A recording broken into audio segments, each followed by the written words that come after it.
मित्रमैत्रिणींनो नमस्कार. मी पुन्हा आपल्यासमोर सादर झालोय तृतीय भाषा इंग्रजी इयत्ता 6वीच्या टॅटमार्फत येऊ शकणारा जो इंग्रजीचा पेपर आहे त्याची उत्तरपत्रिका घेऊन. तर आपण पाहतात माझे यूट्यूब चॅनल एज्युकेशनल मनोहर, ज्यावर आपल्याला पाहायला मिळतात इयत्ता 5वी ते 10वीचे इंग्रजी विषयाचे व्हिडिओज, सोबतच इंग्रजीच्या संपूर्ण ग्रामरचे व्हिडिओज आणि नागरिक आणि कर्मचारी बंधू भगिनीसाठी इन्फॉर्मेशनल म्हणजेच माहितीपर व्हिडिओज. या सर्वांच्या प्लेलिस्ट या व्हिडिओच्या डिस्क्रिप्शनमध्ये देण्यात आलेल्या आहेत. त्यावर जाऊन आपण आपल्या कामाचे आवश्यक असलेले व्हिडिओज पाहून घेऊ शकता. तर आज आपण बघणार आहोत standard 6 subject English third language म्हणजेच इंग्रजी इयत्ता 6वीच्या हा पॅटमार्फत येऊ शकणारा क्वेश्चन पेपर आणि त्यातील प्रश्नांची उत्तरे. तर जास्त वेळ न करता आपण या व्हिडिओला सुरुवात करूया. त्यापूर्वी हे चॅनल एज्युकेशनल मनोहर यावर आपण नवीन असाल तर हे चॅनल आपण सबस्क्राईब करायला विसरू नका. तर यातील क्वेश्चन 1 पहा. यामध्ये listen the information and identify the places, म्हणजेच हे तुम्हाला इन्फॉर्मेशन ऐकायची आहे शिक्षकाकडून आणि त्याच्यानंतर प्लेसेस आयडेंटिफाय करायचे आहे. बी मध्ये काय दिलं आहे, listen the news and answer the questions. तुम्हाला न्यूज ऐकायची आहे आणि जे क्वेश्चन्स तुम्हाला विचारले जातील त्याची उत्तरे तुम्हाला लिहायची आहे. त्यानंतर बघा सी मध्ये काय करायचं आहे, listen the letter and write the answer in 1 or 2 words. Letter तुम्हाला ऐकायचं आहे आणि त्या लेटरवरून तुम्हाला त्यांची जी उत्तरे आहेत ती 1 किंवा 2 शब्दामध्ये लिहायची आहेत. आपण आता खऱ्या अर्थाने पाहूया सोडवण्याचा प्रश्न कुठून येतो तर क्वेश्चन 2 पर्यंत. तर यामध्ये complete the dialogue between Sharma and Patil. तर बघा एक डायलॉग दिलेली आहे ती तुम्हाला कंप्लीट करायची आहे शर्मा आणि पाटीलमधली. शर्मा म्हणतात, hello mister Patil, how are you. यावर पाटील उत्तर देतील, hi, I had gone to Mumbai. त्यावर शर्मा म्हणतील, हाऊ वॉज द जर्नी. तर पाटील याचं उत्तर देतील, the journey was very good. त्यानंतर शर्मा म्हणतील, has journey been done by train or bus. तर पाटील यावर उत्तर देणार, I had gone by train.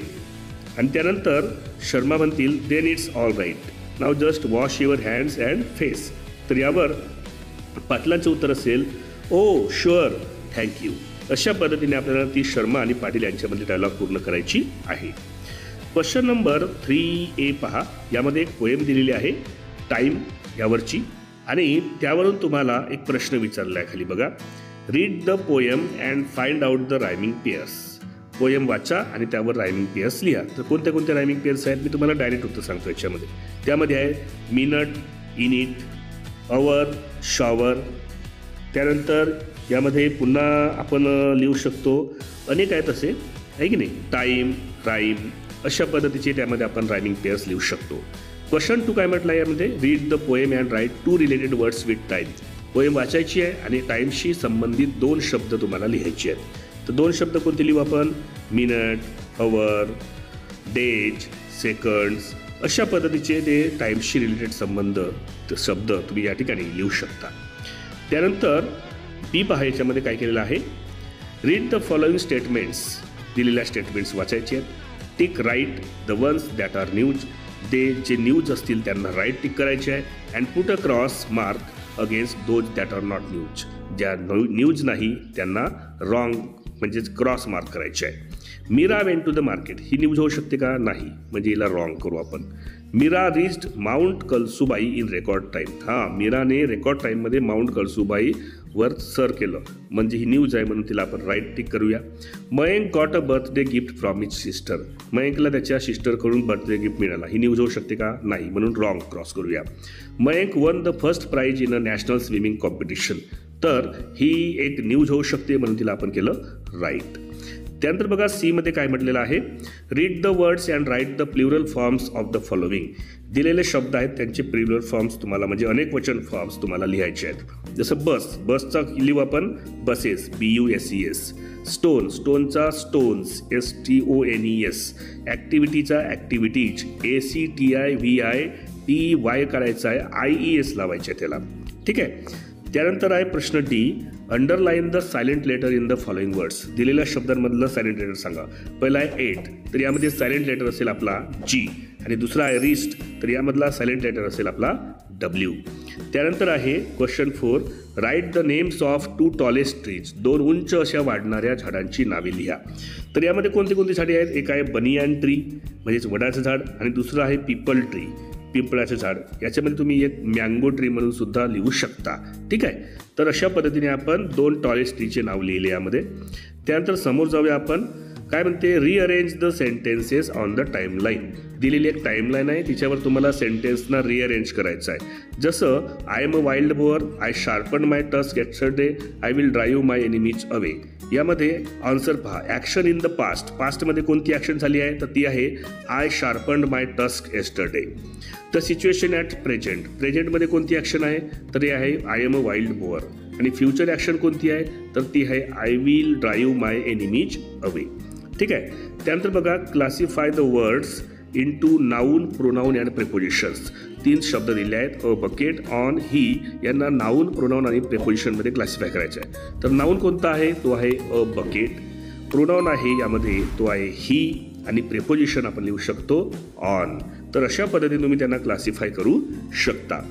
त्यानंतर बघा, मॅच द फॉलोविंग फ्रॅक्शन्स. फ्रॅक्शन्सना त्यांच्या वर्ड स्टेटमेंटमध्ये तुम्हाला काय करायचं आहे, मॅच करायचं आहे.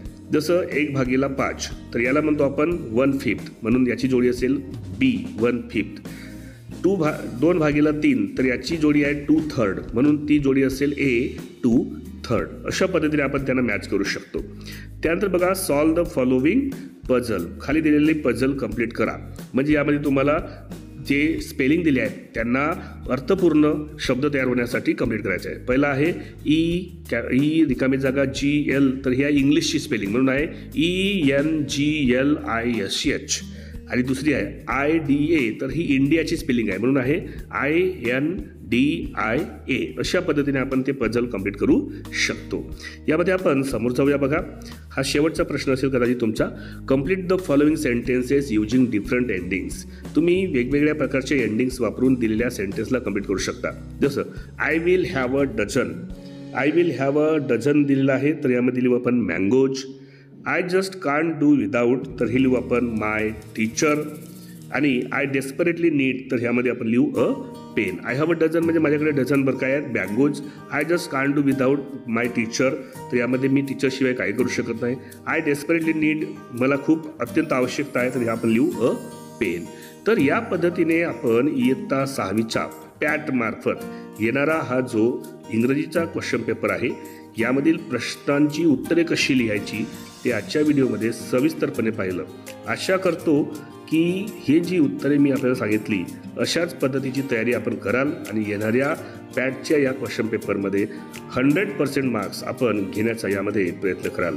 हा व्हिडिओ आपण नक्कीच आपल्याला आवडला असेल. अशाच पद्धतीचे व्हिडिओज आपल्याला बघायचे असतील तर त्यांच्या प्लेलिस्ट या व्हिडिओच्या डिस्क्रिप्शनमध्ये घटक चाचणी 2 किंवा द्वितीय सत्र परीक्षा या नावाने देण्यात आलेली आहे. त्यावर जाऊन आपण इतरही विषयाचे आणि इतर वर्गांचे सुद्धा व्हिडिओज, येणारे क्वेश्चन पेपर्स पाहून घेऊ शकता.